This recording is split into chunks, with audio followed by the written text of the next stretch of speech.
మాట్లాడుకునే ముందు వీళ్ళిద్దరు తండ్రి కొడుకులు భాగవతం అయిపోయింది కదా, అయ్యాక ఒకసారి ఎమ్మెల్యే గారు, సిఐ గారిది ఉందా మన దగ్గర?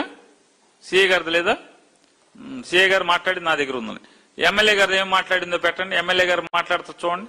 సాయంత్రం రెండు కుటుంబాల మధ్య స్టార్టింగ్ నుంచి పెట్టండి. స్టార్టింగ్ నుంచి మళ్ళీ స్టార్టింగ్ నుంచి సౌండ్ కూడా పెట్టండి.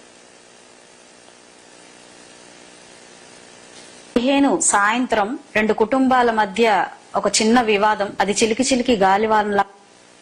15 సాయంత్రం చిన్న వివాదం అంట, వినండి. 15 సాయంత్రం చిన్న వివాదం, అది చిలికి చిలికి గానివానగా మారిందంట.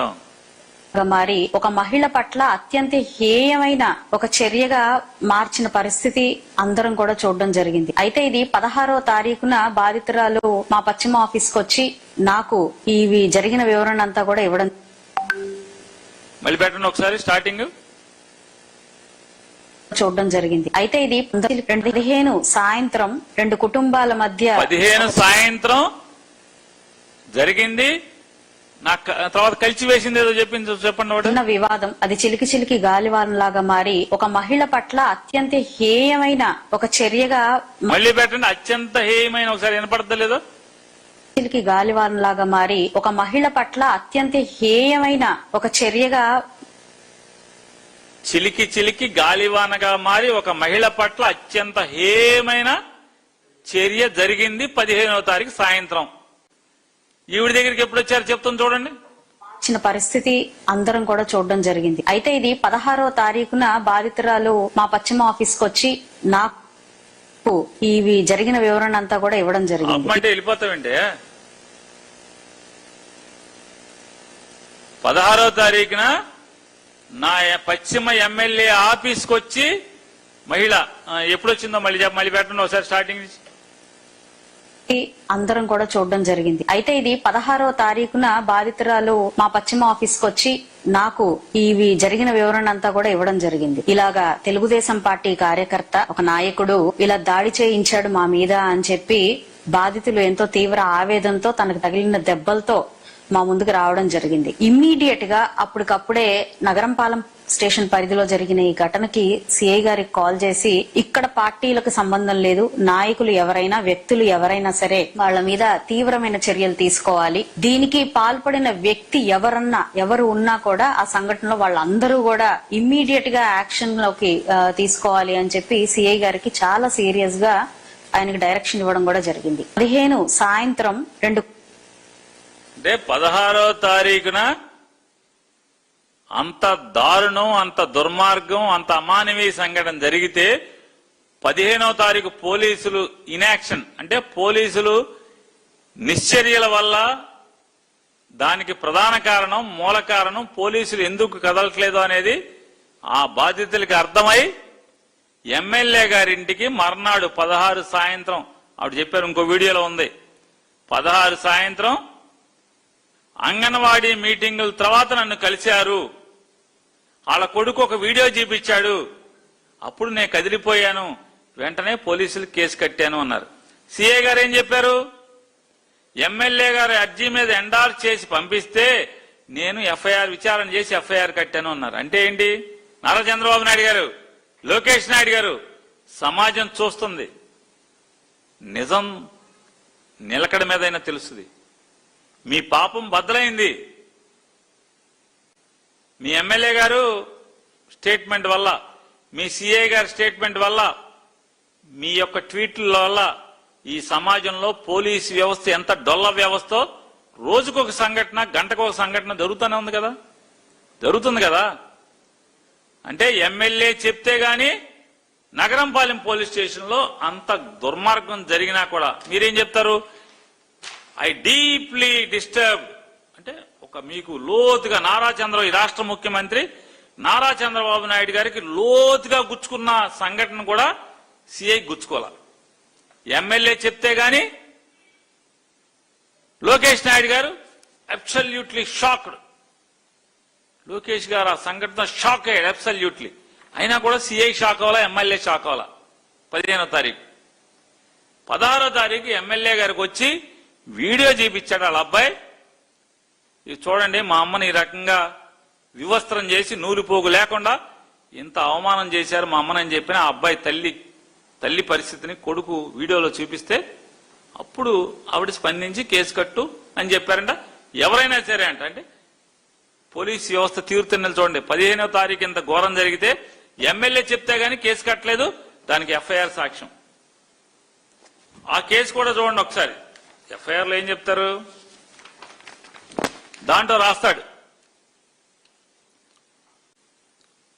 Forcefully snatching away her gold ornaments, mobile phone and other valuables అని ఎఫ్ఐఆర్ లో రాస్తాడు.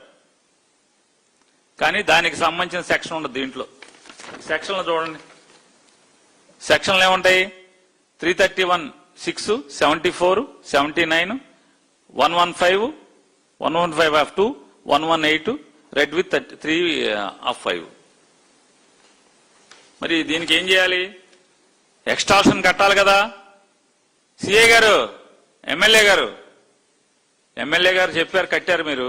మరి ఎక్స్టార్షన్ సెక్షన్ ఏది, మీరే రాశారు కదా. అంటే తీవ్రమైన సెక్షన్లు కూడా పెట్టరు మీరు. అలాగే దాంట్లో ఇంకోటి కూడా రాశారు సిఐ గారు, చంద్రబాబు నాయుడు గారు వినండి, మీ పోలీసులు తంతు ఎట్లా ఉందో.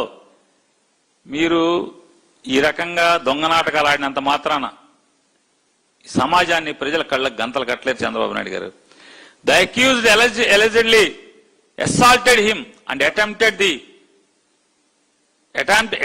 to strangulate him with a wire. అంటే వైరుతో పేకకేసి ఉరివేయబోయాడు, చంపబోయాడు. మరి అటెంప్ట్ టు మర్డర్ కేసు ఏది, సెక్షన్ ఏది దీంట్లో, ఎందుకు లేదు? 109 కట్టాలి కదా. కొత్త చట్టం ప్రకారం 109 కట్టాలి కదా అటెంప్ట్ టు మర్డర్. ఎందుకు కట్టలేదు? ఈ సెక్షన్లు ఎందుకు లేవు? ఎక్స్టార్షన్ ఎందుకు లేదు? అలా అమ్మ ఒంటి మీద నగలన్నీ కూడా దుర్మార్గంగా కీచుకుళ్లాగా బట్టలు లాక్కున్నట్టే బట్టలు లాగి పక్కన పారేసి నగలు మాత్రం లాక్కుపోయారు కదా. మరి ఆ సెక్షన్లు అయ్యి చూడండి, ఆ సెక్షన్ లేవు. ఎఫ్ఐఆర్ లో కంటెంట్ ఇది, కానీ సెక్షన్లు ఉండవు. దాంట్లో సెక్షన్లు ఉండవు, సరే అరెస్టులు కూడా ఉండవు. 15వ తారీఖు సంఘటన జరిగింది, 16వ తారీఖు ఎఫ్ఐఆర్ కట్టారు, ఒక్కడిని అరెస్ట్ చేయలే. గుంటూరు అమరావతి అని చెప్తున్నాడు చంద్రబాబు నాయుడు గారు. మేము ఎప్పుడైతే జగన్ గారు మావిగన్ అన్నాడో ఈయన కూడా మాట్లాడుతున్నాడు. అమరావతి అంటే ఏంటి, విజయవాడ, గుంటూరు, మంగళగిరి. విజయవాడ, గుంటూరు, మా బందర్ తీసాడు. బందర్ అక్కర్లే మీకు. ఎందుకు అక్కర్లేదు? మీ చుట్టాలు ఎవరు లేరేనా? మచిలీపట్నం ఎందుకు అక్కర్లేదు చంద్రబాబు గారు? మన చుట్టాలు లేరేనా? ఓన్లీ ఇక్కడే ఉన్నారా? విజయవాడ, గుంటూరు, మంగళగిరిలోనే ఉన్నారా? మరి నగర రాజధాని అని చెప్తున్నారు కదా మీరు కూడా. జగన్మోహన్ రెడ్డి గారు విజయవాడ, మచిలీపట్నం, విజయవాడ, గుంటూరు రాజధాని అంటే మీరు కూడా విజయవాడ, గుంటూరు, మంగళగిరి రాజధాని అని చెప్తున్నారుగా. మరి రాజధాని అనేటువంటి ఈ గుంటూరు నగరంలో